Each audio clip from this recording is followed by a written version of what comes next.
Hey guys, and welcome to the Rapcast. Whether you're listening on the podcast channel or the YouTube channel, I hope you enjoy the rest of this episode. And this episode is, of course, another in the series of Outside Looking In, where basically I talk to somebody who is in the market, pays attention to the market of another NBA team, and we talk about that team. You, the listener, learn about all 29 teams beside the Raptors, and we also learn a little bit of a consensus on the Raptors, considering we get 29 different opinions on the team that you so love and enjoy. And today we're talking about the Hornets and the Raptors. And Brian Geisinger, which is it? Geisinger, Geisinger. off to a strong start here. Yeah, Geisinger, but I don't mispronunciations are they happen frequently with this name, so I'm good with whatever, honestly. Well, it'll be Geisinger because that's what Brian Okay. said. And so anyway, we're talking about the Hornets, a very interesting team as far as team building goes, as far as what the coach does with is drawing up plays, X's and O's side of things, and one of the most exciting young players in the game, LaMelo Ball. Brian, before we get into the Hornets of it all, I did recently do very other team centric podcasts. So we'll start off with the Raptors on this one. So if I had to ask you like 3 words, like the job interview type question, 3 words to describe yourself, only let's do the Raptors. Oh, well, with Raptors, I would say hooked beaks, carnivores, and strong eyesight, right? No, no, no. With the actual basketball team Raptors, I would say, I feel like everyone's going to use some version of long or rangy. So I'll say rangy. I'll say shape shifting with a little hyphen in there, and I will also say unique, because I do think they're playing sort of their own version of basketball, and just it's sort of tough to not watch what they do defensively and not think of that, at least on my end, in terms of their identity. So I'll say rangy, shape shifting, and unique. So let's dig down onto the shape shifting aspect of it then. So if I told you, hey, I want you to explain to me why you think shape shifting is an apt designation for this team, what would your response be? I think it's just how versatile they are in terms of the defense. I'm of the mind that I do think I cover college basketball. And so in the ACC, there's a team like Georgia Tech that changes defenses frequently, where every third time down the court, you're going to get a different look. And even mid possession, you might see that 1-3-1 zone flip into matchup based man to man. And that is something that I kind of think that is a trend we're going to start seeing more and more across high level basketball, the NBA, college, etc. Seeing defenses that are sophisticated both in terms of how they want to start with matchups, how they want to draw up coverages, but also how they're going to be sort of aggressive and take the fight to the offense by changing up looks in a relatively short period of time. And I just think that's something with what Toronto is able to do with their length, with their versatility, with the aggressive switching, with the aggressive help. I believe as you've put it a couple of times, the democratic rim protection. I just think all of that are sort of trends. If a team has the personnel to do it, that we will start to see pop up more frequently. But yeah, in my opinion, that's what I think of as sort of like having a lot of as being shape shifting in terms of defense, having throwing different looks and being versatile to the point where during the middle of a possession or depending on how what an offense is throwing at the Toronto, they can respond to that. So you're by no means required to have like a great answer to this next question, but when I think of the Raptors, they play one of the most versatile types of defense, but they also don't have the personnel to play some of the more conservative types of defense.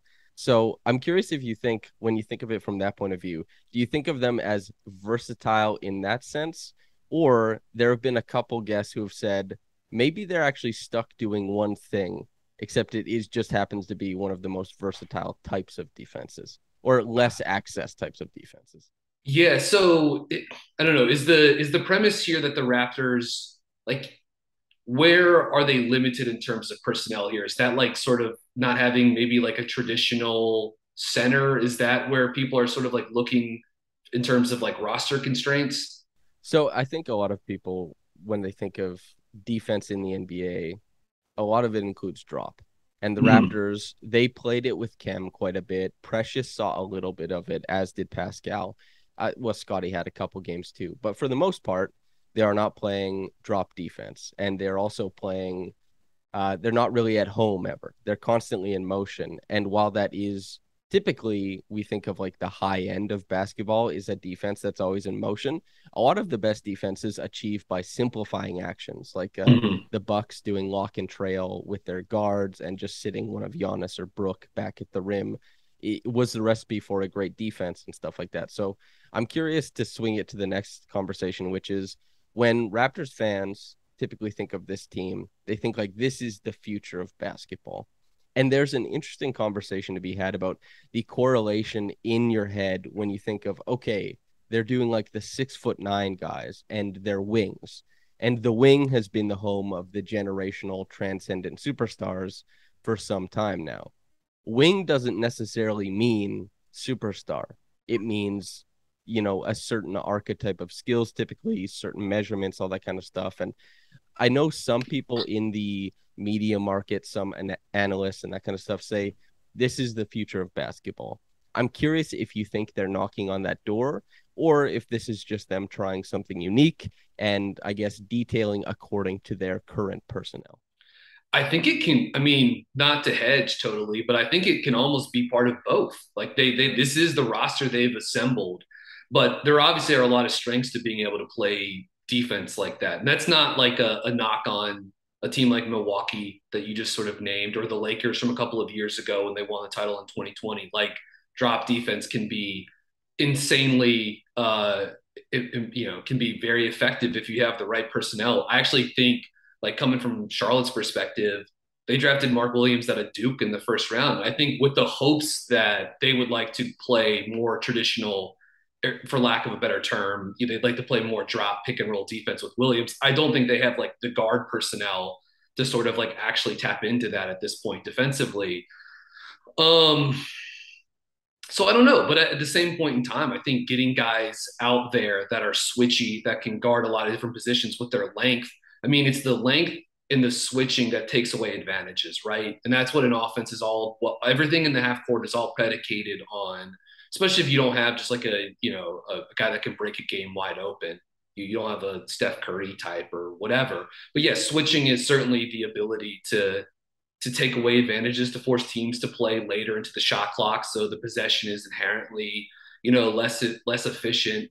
I do kind of have a theory as well with like why people think, whether it's right or wrong, like why people think switching is sort of like at the forefront of like modern defense or whatever. And I think a lot of that has to do with the Warriors. And I know the Warriors they're more versatile in this, but I'm talking about like death lineup Warriors, if you're going back to like 2015 or whatever, that and like the Rockets, who were with Chris Paul and James Harden, were sort of like their primary rivals for a while. And switching was the base defense for those Houston teams, and switching was the base for those Golden State crunch time lineups that had Draymond at 5. And so I do think that, plus just some sort of recency bias, is kind of why people think of that as like this is the defense of the future. And I don't think it has to be wrong, but there are so many ways to go about doing this. And I think really like the being forward thinking in terms of defense is all about versatility and having scheme versatility. So switching I think is definitely a part of that, but it's nothing if you can't execute it correctly and don't have another sort of like base package to fall on with. So a team like the Hornets, they switch a lot, but they're bad at it. they're not a good switching defense. They often have to rely on zone, which is fine, but all too often the zone is used to like put out fires for them, when really, like, as opposed to the zone being your fastball, it should be your changeup. At least that's sort of like where I come from, like a philosophical standpoint. So I don't know if that answers your question, or if that's just me sort of rambling about where I think modern defense is. But I do think the Raptors, like, yes, part of this is like it's guided to the personnel, but they've drafted and assembled this roster sort of in that aim. Like I would imagine with going for guys like like Scottie, with Banton, like certain guys like that would be my guess is that they're hoping to have a team that can be versatile and switchy and stuff. So I don't know. What is your answer to that question in terms of Toronto's defense? I'm the same as you in that I would probably, say, hey, I'm probably hedging on this one. But it is interesting because you bring up it's that correlation thing I talked about with wings, the home of stars, the home of generational talent, and the home of finals MVPs, basically. The same thing could be said of switching defense being correlated with the two, like the Rockets of that era were one of the best teams, maybe the best team that never won a title. They were tremendous, right? They were going up against the Warriors with KD, and they almost did it. That is nothing short of amazing because that team rolled everybody. But switching doesn't necessarily reach those heights. And that's where this is also something I talked about with Nikias and with Caitlin Cooper is that switching is seen as a complex scheme when actually it's the most simplistic. You just keep the play in front of you. You brought up that great point about moving teams further back into the shot clock. And so there are these future facing aspects of it that, yes, that makes complete sense because you keep everything above the break. And it's like, hey, you can move teams past their first option just by nullifying it with a switch if you have the personnel, especially not to have to recover or scram at the back end or anything like that. And if you have the personnel, then 100% that's the future of basketball because you don't have to concede anything. The screen, the advent of it, right, created an advantage for everybody in the half court to work from. And switching says no. And there's some screen your own stuff that goes on, like I guess the Mavericks ran some of that. Like if the Phoenix was pre-switching, then the guy who was coming to set the screen would screen the guy who was pre-switching, and then Luka would walk in for a layup or something against the Suns. And it's like, oh, that's pretty clever. There's always, it's the chess game of basketball. But I'm not really sure if that's the future because I don't know if you can always nullify offense to that degree. And the Raptors also bring about that question because they don't stop everything at the point of attack despite being quite switchy themselves. And that's the reason what you brought up. Thank you for bringing up the democratic rim protection thing because I love that. But you brought it up is the Raptors have to pull off the strong side corner and rotate way more fiercely than Houston or the Warriors ever did because both of those teams were much better at keeping the ball above the break and in front of them. So I think the highest quality of defense that could ever be played probably is a switching scheme. However, playing that scheme is not the same as playing the best version of basketball. Although I'm very curious to see the Raptors, after being ninth in defensive rating last year, being fourth over the last 30 games or so, how with so much continuity on the roster, they're able to turn that into hopefully an even better defense this year. I think there's a lot of potential up there, especially there's Thaddeus Young I think he ended up being the plus minus king for the Raptors, given the time played last year. And he is not the quickest. He's not the longest. However, he was able to find shortcuts within the defense. And I'm curious to see how good that defense can be when everybody understands at least some semblance of the shortcuts that were very apparent to Thad right away. That's really interesting. But enough about the Raptors defense. LaMelo Ball is one of the most interesting players in the NBA. Scottie Barnes just won Rookie of the Year. I think that the fan bases respectively care most about those two players. So just to get for any Hornets fans that come to watch this and want me to make a fool of myself talking about your team and likewise for you talking about the Raptors, I think it would be fun if we try and map out a blueprint for development, you for Scottie, myself for LaMelo, and I'll let you go first on that one. Scottie Barnes, the enigma that he is, what would you like to see over the next few years? Yeah, well, we can start with kind of the known already and just everyone listening to this is going to know some of this stuff is just so painfully obvious when you watch him play, but just he's a bully with the basketball, the physicality, the size, his ability to dominate, having the mentality to dominate. I covered Scottie when he was at Florida State. And I mean, you think it's hilarious to watch him overwhelm NBA athletes. There were times where, there'd be a 5'10" guy on him or whatever. And it's just some of the funniest looking hook shot possessions you've ever seen, with Scottie like 18 inches higher, in terms of the release point than the dude guarding him. Just comical stuff. Um, and I do think like the multi-level scoring and facilitation are certainly intriguing, and certainly parts to build on. I think what he's able to do one-on-one is very impressive.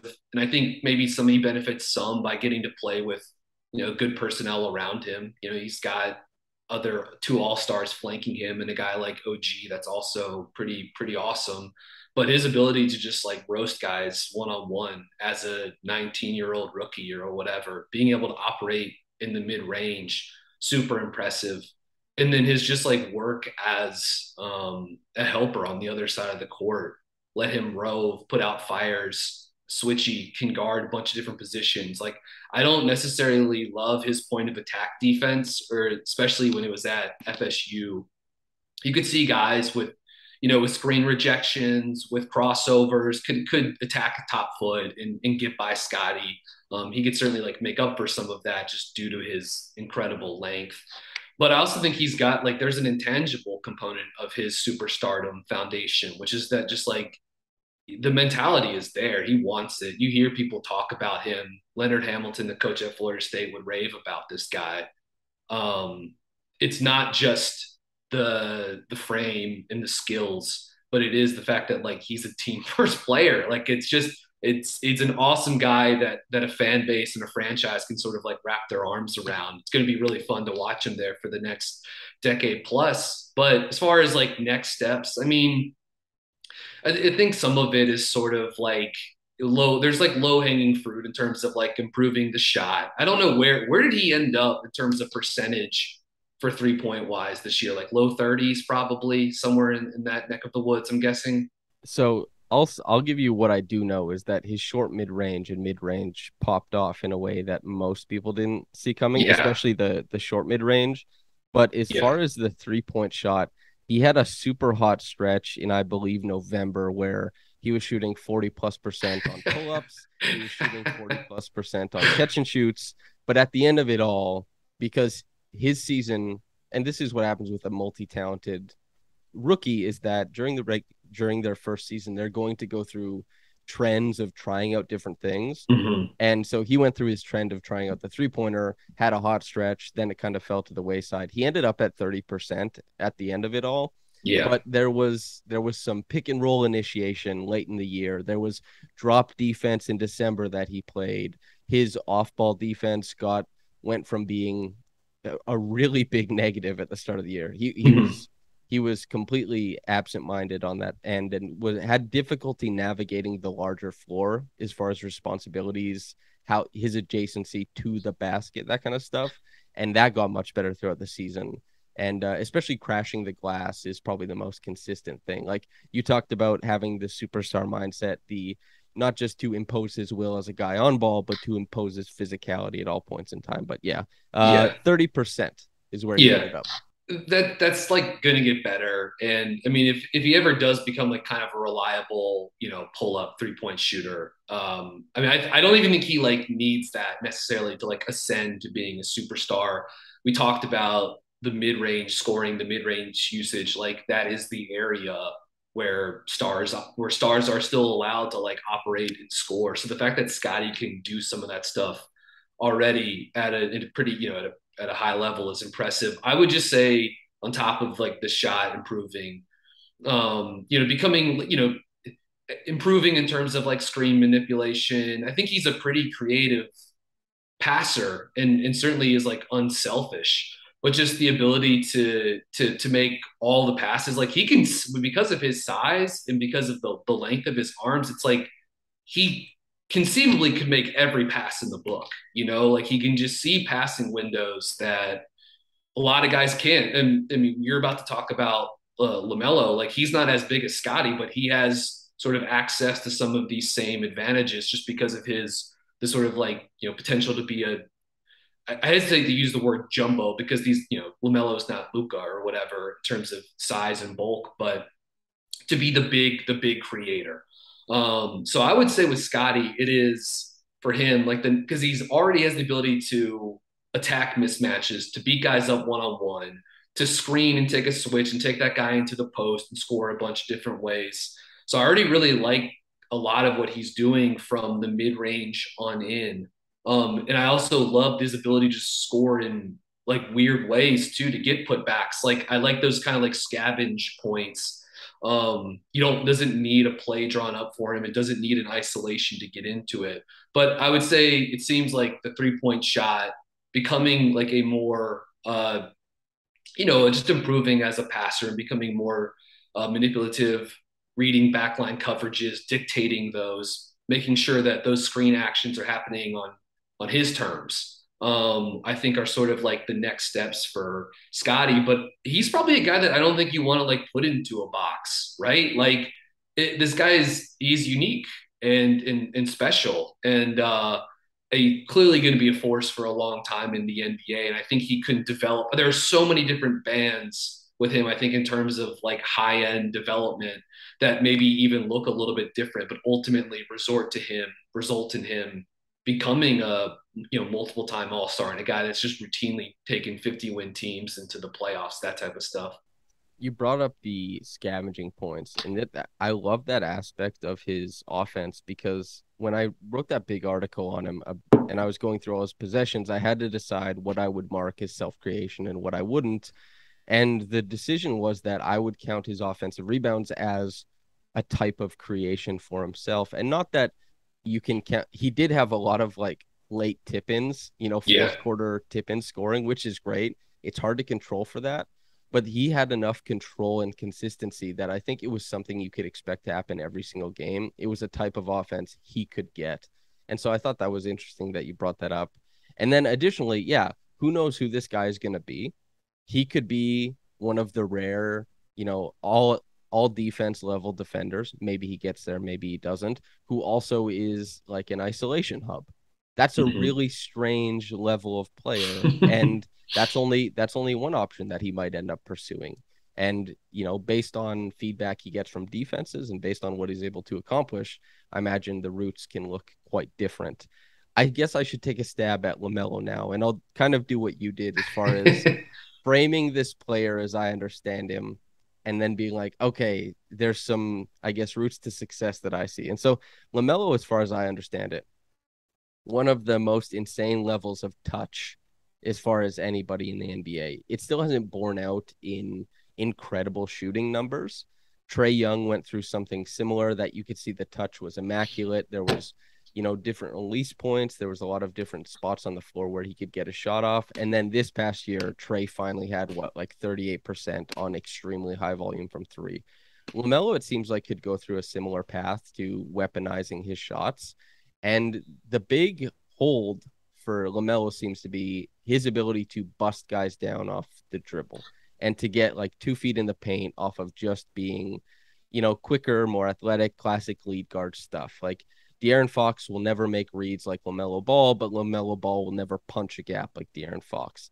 And so LaMelo seems like, maybe I'm being a little bit lower than the Hornets fan base would like, but a connector piece, but like an all-star level connector piece. A guy who, man, if he played next to somebody who could definitely operate as a primary in the half court a little more often, I think that would be phenomenal. When I think of the ideal LaMelo situation, I think of a guy who in that pseudo transition or in transition offense has the ball in hand and moves your team that way. But in the half court, you put him on the weak side or you put him as a trigger man in lots of these different actions. You talked about his height and having access to different passing lanes and angles. You give him not responsibility to create, but you run touches through him like a hub in an offense. You give him tons of reads. And even as a guy on the weak side, like a pump fake, put the ball down. If he's scanning the court after attacking a closeout, I think that's one of the best guys to find the most efficient pass for the most efficient shot. Like, Kyle Lowry was always fantastic at this. You would get the weak side to go back to the weak side, then find a guy on the strong side. It's that little lay down that everyone was like, oh yeah, we're trying to catch up, and he just stayed on the same side. It's Le'Veon Bell as a running back, being patient and letting the defense make a mistake, and then boom, it's there. LaMelo has always been great at that. So there's some manipulation stuff. Foul baiting stuff seems to be the best way for, I guess, foul baiting and shooting touch seems to be the best way for guys who aren't naturally super bursty to continue to make teams pay at the point of attack. Luka does it with strength creation. Chris Paul does it with, Hall of Fame level shooting from the mid range and foul baiting and all that kind of stuff. And it should be interesting to see as LaMelo grows into his body and also in how he wants to play, if he leans more towards one route or the other. Like, is he going to work on that touch, or is he going to fully utilize his size at his position? Which you can let me know if I'm right or wrong. He does as a passer, but I don't find that he's intimidating smaller guards if they're on him that often yet. And that seems to be, like Lonzo is not, he's maybe a little bit more slight, but he's like Lonzo is a physical guard, especially on defense and stuff like that. I wonder if that's an avenue for him. I'd be interested between those two things. Of course, it's not binary. It doesn't have to be those two. He's in a similar spot to Scottie. Like, you would want to provide a box for him to fit into, but I'm curious how he'll approach it from that standpoint. I think that's a good assessment of him. Like he need look, first off, he does need to get stronger. Like, as I think he functionally is like pretty, he's got like decent functional athleticism. I think it bears itself out in sometimes creative and surprising ways. But you're right, he doesn't have the let me get a ball screen and just immediately just the instant advantage, the instant easy advantage creation, right? Where he can just get 2 feet in the paint off a screen or off one-on-one every single time. Like, he can do some of it, but there will also be some possessions where you'll see an opposing five switch out onto him and he can't get around.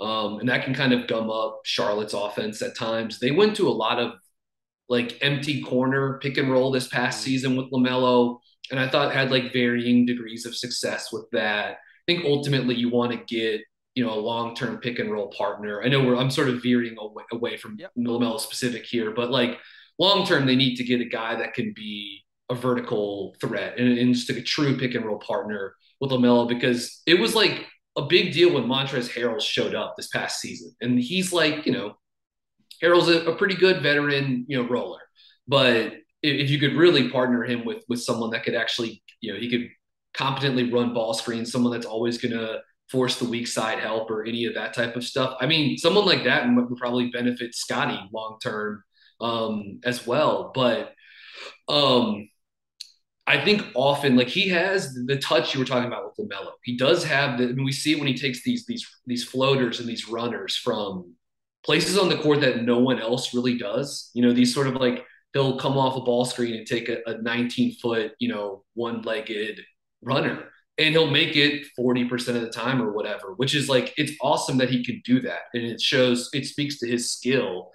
But I think sometimes you maybe would like to see him just turn the corner more or be able to constantly get downhill. And that may not always be, that may not ever be a part of his package. But I think the hope is that he could develop that. I think a lot of that comes in terms of strength, where it's like he'll have to get stronger. He'll have to get better finishing through contact at the rim. You often see him, this dating back to his rookie year, you'll see him often kind of go with like his like left hand to finish at times when maybe you wouldn't think he should, whether it's like, it's because he thinks it looks cool or it's a strength thing or he's trying to finish with the inside hand or whatever. But that is like a bit of a crutch for him around the rim, as opposed to just always being able to rock it up and finish with his right hand. I do think that's something where he may never be like an incredible rim finisher, but I think he can certainly like improve. And there have been flashes of it, like his ability to like attack switches can be frustrating at times, but he's not incapable of doing it. He kind of needs to just lean a little bit more in terms of his guile and his craftiness, as far as like beating switches or turning the corner. But yeah, I do think long term the hope would be that you could put a nuclear kind of ball handler or creator next to LaMelo, because I think LaMelo's been a pretty good 3-point shooter, just in terms of like the percentages look good, the volume looks good, but like it's around 75% of his career threes that he's made as a pro have been assisted. Like, he's a spot up 3-point shooter. He's not like, to this point, he's not like a he's not going to take a half dozen pull-up threes per game and make shooting the high 30s. And maybe that is a thing that he has to be able to do, because then that's going to force those on-ball defenders to have to fight over the screen, and that gives them a little bit more space to get downhill. So maybe that is a pathway, just becoming, but like that's not easy to do. You know, become a Kemba Walker type, pull up, and that's something that Kemba developed and got better on throughout his career as he ascended to being an all-star in Charlotte. So maybe that is the possibility, is just sort of like him improving as a pull-up shooter. Maybe there are some limitations in terms of strength and just in terms of like, that's maybe a time where like the shot form, which is a little unorthodox, maybe that works against him to an extent. But I do think because of the size and because of the touch and because of the path and just because of the threat of him as a passer, I feel like there is a pathway to that. So maybe that is part of it. And I don't know how much you want to talk about his defense, but the on-ball defensive stuff is not great. Team defense is like, can be interesting at times. He has the ability to sort of like make plays on the backside. Charlotte likes to trap a lot of pick and roll. And often LaMelo does a nice job kind of like cleaning up and getting steals off those outlet passes to the short roller in the middle. And then once he clicks into transition, like, he's one of the best transition creators in basketball because of his ability to hit it ahead, where he is truly, truly special. And I think kind of like a generational talent in terms of like the open floor passing with LaMelo. When I think of LaMelo's defense, I do, yeah, definitely it resonates to hear about the struggles at the point of attack. But I do also think that sometimes he's very capable of making those special off-ball plays, because the same way that he's, his court mapping is so impressive on offense, you kind of invert that principle, and he can think along with the opposing ball handler.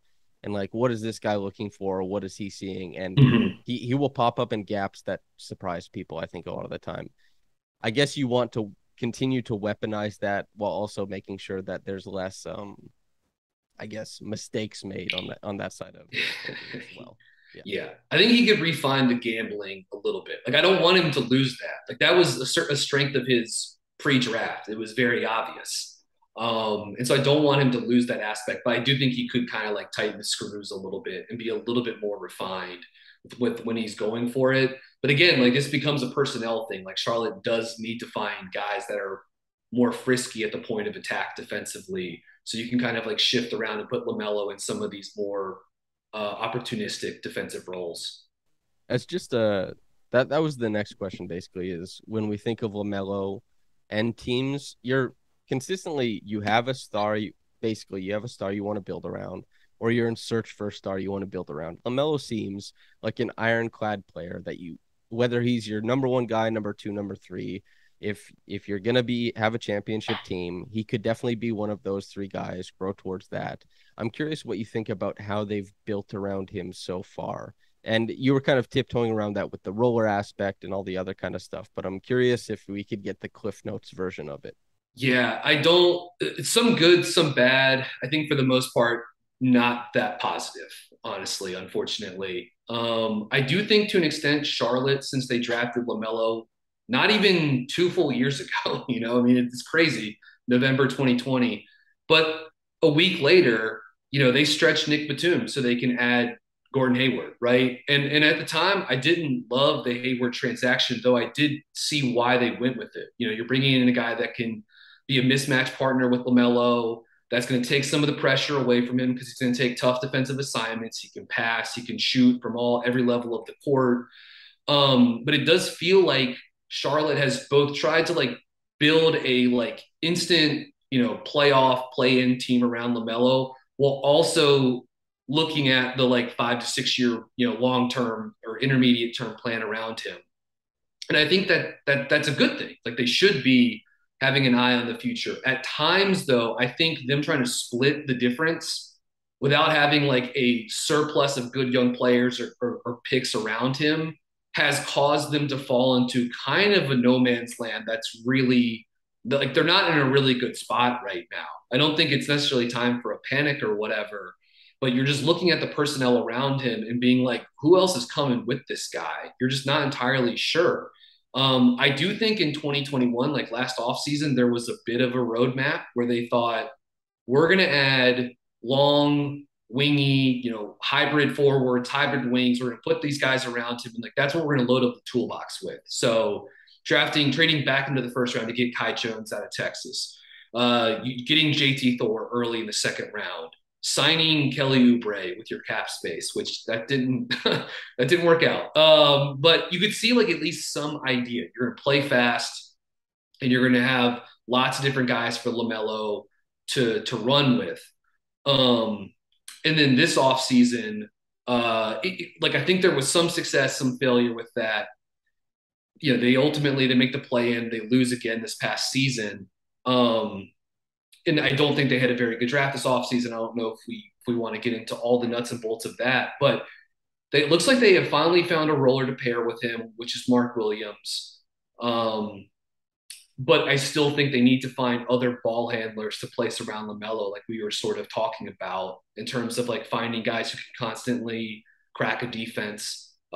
They've sort of signed themselves up to the Terry Rozier, LaMelo Ball backcourt, and that has limitations because neither one of those guys are pure rim pressure guys, nor are they, guys that can really be a force at the point of attack defensively. So ultimately, I would say no, it has not been a great process building around LaMelo, but they still have some pieces. They have some picks going forward. So there still are opportunities. But up to this point, I would say it's been sort of uninspired and at times directionless in terms of building around their star guard. So when we talk about team building and all that kind of stuff, with the Hornets, you are inevitably going to come upon the Gordon Hayward question. And his fit, you talked about stretching Batum to make sure they could get him. What goals they had when they got him, what goals they have now may not be the same. But I'm curious, it's $61 million is on the books for the next couple of years. What is your wish for what happens with Gordon Hayward and the Hornets? Yeah, I mean, it's another sort of tough scenario. Look, when Gordon's played with Charlotte, he's been useful. Maybe not in terms of being like in terms of producing $30 million a year in terms of value, but like that's what they're paying him. And when he's been on the floor, he's been good. It's just you can't really bank on him being there for anywhere close to a full season. And each of the last 2 years when he's gone down, 2 years ago, there were a lot of injuries that stacked up, but like what looked to be like a playoff push, or at least a better team in the play-in, kind of fell apart. So what I like to see happen with Gordon Hayward, I mean, I'd like to see them move the contract. It is just tough. It's complicated because they kind of need him this season. If they're going to try to, somehow contend for a play-in spot in the Eastern Conference, which I don't think they're really going to be able to do unless there's just outlier growth from LaMelo, which I suppose is a possibility. But short of that, they just don't have the personnel on the roster to really feel good about moving someone like Hayward and saying, well, we still have the secondary creation around LaMelo to make this thing tick. There's the other aspect with Hayward where I'm not sure what the league-wide perception of him as a player is. My guess would be that most teams see that contract as having negative value. There are, I suppose, scenarios like the Lakers who may be looking to move Russell Westbrook, and the Hornets are a team because of Hayward and maybe some of the other stuff they could offer, a la Terry Rozier or something like that, where they could potentially get in the door and get off some long-term money and also recoup a draft pick in terms of with that type of transaction. I don't know if that's a real possibility. I think there's a non-zero chance of it. I just don't see it being likely. That said, at this point, if you can't find a type of trade like that where you're getting something back for Hayward as opposed to having to attach something to get rid of him in a salary dump, if that's the case, then I would almost be fine to just like wait it out. Like he's got 2 years left. Like the contract that seems long, but like it's effectively an expiring contract once the deadline passes this season. So I would say move it if you can, but I don't think that you need to be completely desperate to get it out there and need to attach all kinds of stuff or whatever to desperately move the trade or to move Hayward. My hope would be that you could find something that makes sense, because right now, you know, he is also kind of in the way of some of your young guys. If you want to get more playing time for a James Bouknight or for a JT Thor, it could reason that Hayward is sort of in the way. It just depends on, I think, what the goals for this team are this season, because if they're going to try to make the playoffs, and my guess is that Michael Jordan, the owner, would like to do that, and that Steve Clifford, the new coach, would like to make the playoffs. My guess is that they're going to want to keep Gordon Hayward in the door and try to get some production out of him this season. So I just kind of think it depends on what the short-term goals of this team are. My hopes, though, again, to reiterate, would be to move Hayward, and if you could somehow recoup a pick, then that would be, I think, actually like kind of a win for the franchise. When I think of Hayward, I think he occupies a very, very unique place in the league. And I can't speak to how front offices view him, because obviously his health would be the biggest thing. But as far as the dialogue, Hayward has undesirable politics attached to him, as far as the majority. There's that too. Yeah, the majority of the NBA fan base. And that means that he's going to be his play, if it's good, and it has been when he's been on the court, pretty damn good, actually, it's going to be muted somewhat. I wonder if that plays into locker room, anything like that, for other franchises to consider, or if they're mostly worried about this guy hasn't played a ton of games. Who knows what that looks like? But he is a guy sitting on a team that maybe doesn't want to keep him forever, that would probably have immense utility on a contender. You talk about him kind of allowing LaMelo to get off some aspects of his game. That applies to basically every team that wants to contend. So, yeah, I am curious about Hayward, what his future is and all that kind of stuff. And, it should be really interesting to see how all of that shakes out, especially since the Hornets have had not only, with just deciding on how they want to build their team, maybe changing a little bit, hitting a bit of a roadblock that maybe they didn't expect, but they've had other things happen with their team building that have just kind of thrown a crazy wrench into what they want to be able to do. Yes. Yeah. I mean, that is, broadly speaking, why this offseason for them has been, I just think a bit directionless, but like focusing specifically on Hayward, he really can do a lot. Like they run a lot of James Borrego would run a lot of chin pick and roll with him. So you let LaMelo pass it, then get off ball, and then let Hayward be the one running spread pick and roll in the middle. They would sometimes then flip to Spain pick and roll out of chin. And like they had good, they ate off that stuff at times the last 2 seasons. I thought Hayward, in terms of like him being a screener for LaMelo, there was one game 2 seasons ago against Atlanta where they just went at Trae Young and put him in as many actions as they possibly could, would try to make sure that he was on, that, Hayward could catch a switch with him and then attack.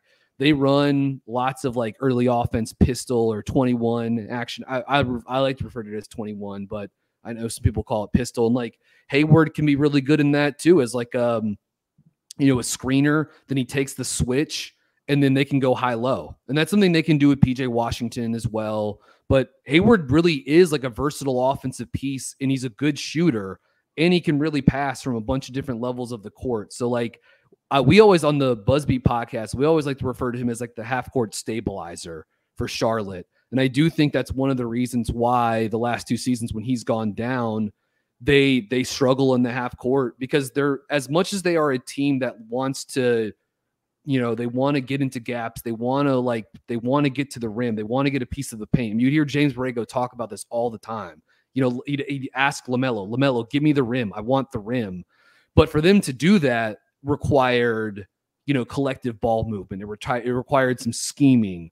It wasn't just, okay, we can run a ghost screen and that's going to get us, the ball handler is going to get downhill and get into the paint. They'd have to get into their flow. So it's a ghost screen, then you throw it to the guy who's slipping, then that turns into a second side DHO, and then it's a skip, and then now you're attacking the closeout, and like that's how they get to the rim.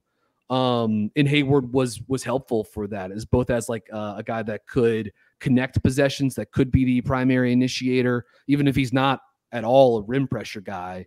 But yeah, so again, I could see there are teams that could look at him and say, like, he can help us win a playoff series, because when the game turns into a half court attack, this is a guy that can do a lot of things if healthy for you.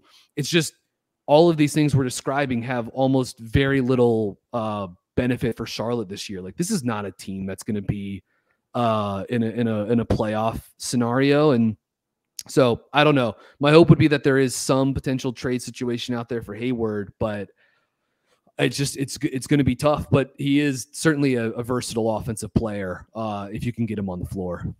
So I'm always interested by how performances create this, I don't know, legacy for players among other fan bases.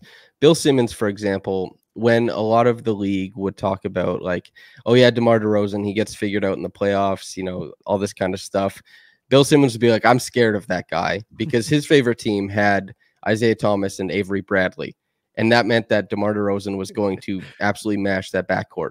Yeah. You, as a guy who covers the Hornets, you were seeing a lot of Helio Siakam last year, and like was his game the one that the triple-double got taken away afterwards? I can't remember. He had like 36 and 12 and 9 after the game. I don't remember actually. But I kind of wanted to get your opinion of Pascal Siakam after he kind of ran roughshod over the Hornets this past season. Yeah, I mean, he's one of the player types that can just shred Charlotte's defense the last couple of seasons. It was like the big wings like that, or however you want to label him positionally, like a heliocentric, you know, lead guard like Trey, or just a guy like Jokic or Cat, like big guys that could shoot.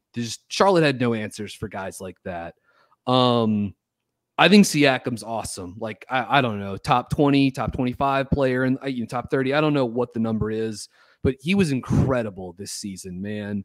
I think, I guess he is like kind of skinny, but I think there's like good functional strength, the spin move, his ability to operate in the pick and roll, his ability to attack one-on-one. I think he's an awesome offensive player. Like, I'm a pretty big Pascal fan. I like most of the guys on Toronto's roster. I think I really like their personnel a lot. And Siakam, I think, is terrific. I'm not sure what the perception of him is among Raptors fans. I'm guessing it's pretty positive because he's awesome. But he's a guy that you see him lining up across Charlotte, and you're thinking they've got no one that can really, like, PJ Washington is kind of a guy that has the ability to guard some of these like hybrid forwards that can isolate and face up and attack. But Siakam is a matchup nightmare for a team like Charlotte. You said you like a lot of guys on the Raptors, and so it behooves me, you know, knowing who listens to this podcast, seeing the analytics of it. Most of the people who listen would like to hear, if you do love other Raptors, who are they and why? Oh, well, I mean, we talked about Scottie, who's someone that I got into him even before he got into FSU, like some of the Team USA development stuff.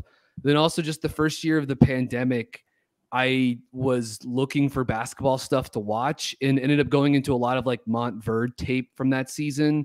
So watching Scottie, seeing Cade Cunningham, Day'Ron Sharp, Moses Moody was pretty all like that was like a fun way to pass some time in like the spring and summer of 2020. I think it's hard not to like Thad Young, like if you're a basketball dork, just because of the short roll playmaking, the intelligence, the connectivity.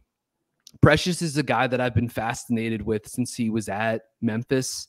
And I think there were some really cool, like, flashbulb moments in terms of development with him this past season.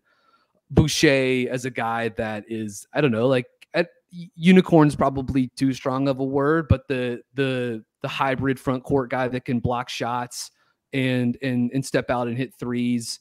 And then, like, I will always have a soft spot for Gary Trent, whom I covered at Duke and saw him, you know, was at all of those games at Cameron. his one and done season at Duke. I think it's cool that he's turned into a pretty solid like two-way player in the NBA. Like his defense has come online. That Duke team that he was on played a lot of zone. They really struggled guarding the pick and roll with Bagley and Wendell Carter Jr. and Trayvon Duvall and Grayson Allen that year. And so I think Duke playing a lot of zone sort of like hid maybe some of the defensive upside that Trent had.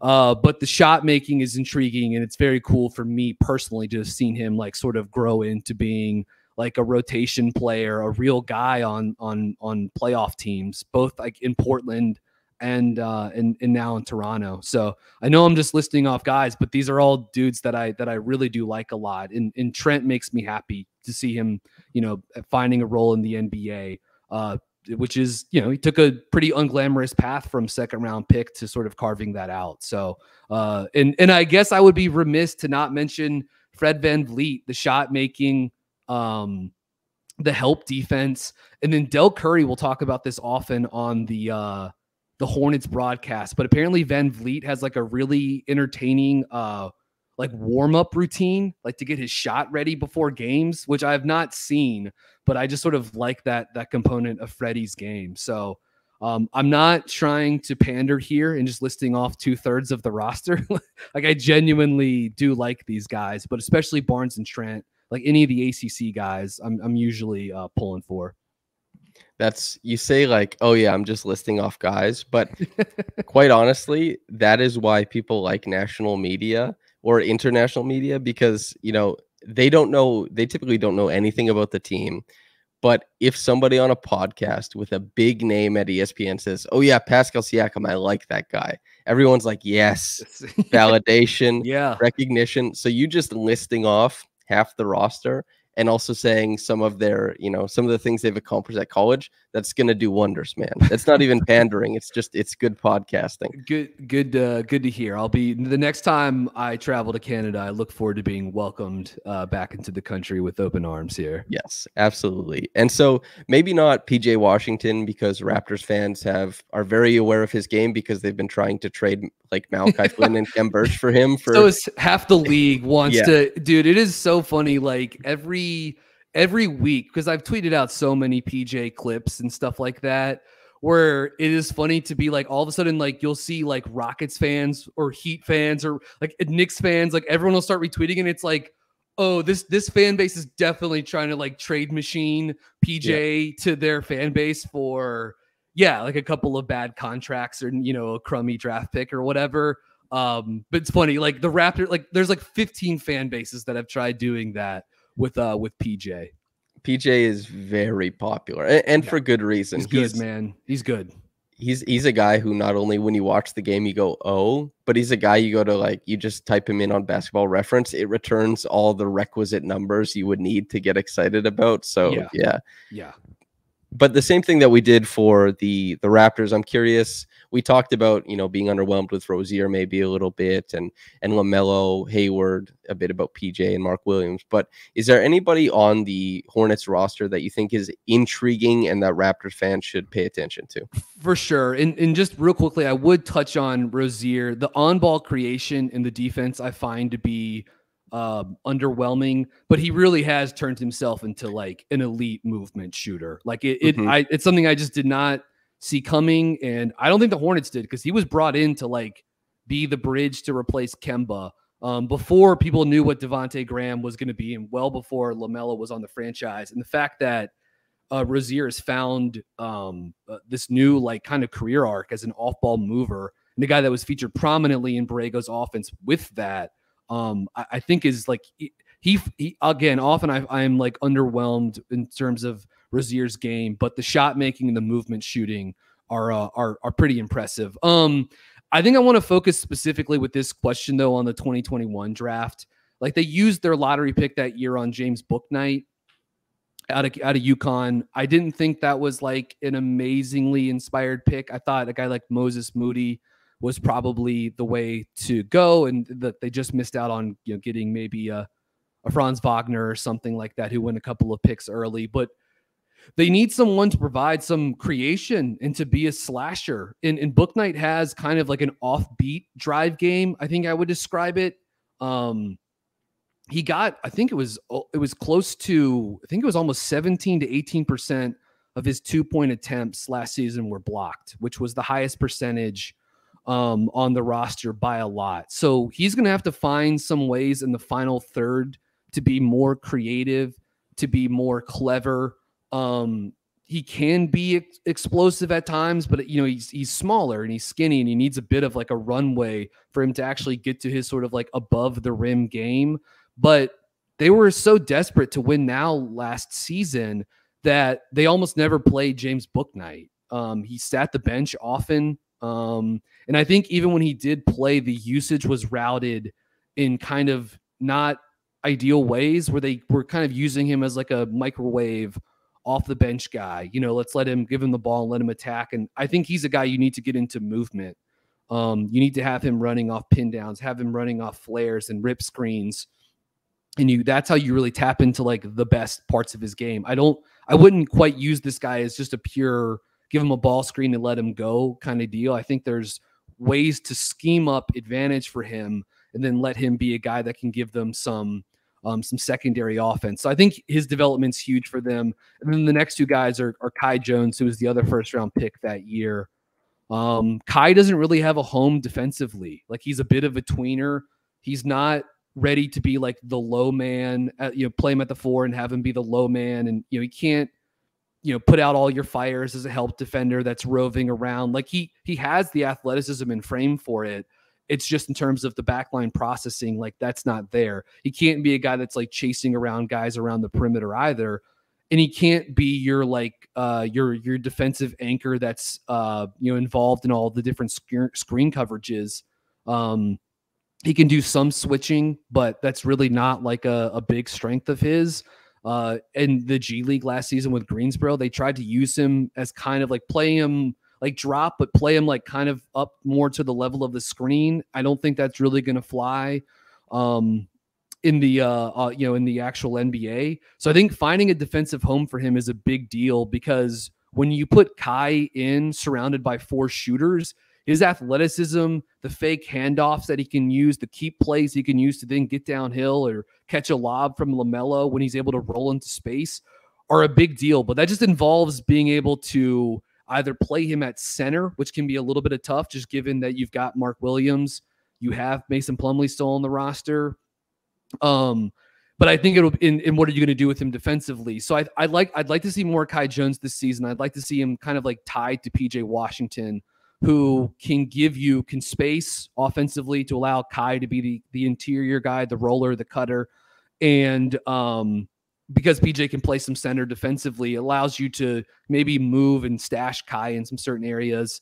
And then the last guy would be JT Thor, who we saw bits and pieces of this past season. I actually thought he had a pretty nice game against Toronto this year, where he took a couple possessions guarding Scottie Barnes. Scottie scored on him. He had a possession against Pascal Siakam. Siakam scored on him. But like, those guys just overwhelmed him and overpowered him in the final third of the court. Like, he was right there. So I like Thor's defensive versatility. I think he's a guy that can do some stuff attacking closeouts. And he also showed an ability to be like the 5th option offensively. So cutting, being a baseline cutter, crashing the offensive glass. I think he showed some real, production in terms of being like a low usage 4th or 5th option for Charlotte last season. And I'd like to see him sort of build off of that and maybe be a guy that can give you, you can run double drag and have Mark Williams dive and have JT Thor space. And then can he force a hard closeout? Then if he forces the hard closeout, what can he do with that? There are some reasons to buy into him in terms of that, but he's got to wait. Like, he's still really raw. And he did not look good at Vegas Summer League this year. If you want to put, I don't know how much stock you want to put into, Summer League stuff, but it was not like a great showing for JT. So I'm sort of hoping if you get him around LaMelo, PJ, some of the like more established guys, and let him settle into being the 4th or 5th guy in terms of usage on offense, not being a featured guy. Like he was at Summer League, that maybe that allows him to sort of settle down a little bit. So for Charlotte, I would really focus on that draft class, the 2021 draft class of Bouknight, Kai Jones and JT Thor. I think those are all big kind of question marks for this team going forward. And if one of those guys doesn't pop, then they're in even more trouble than they appear to be in right now.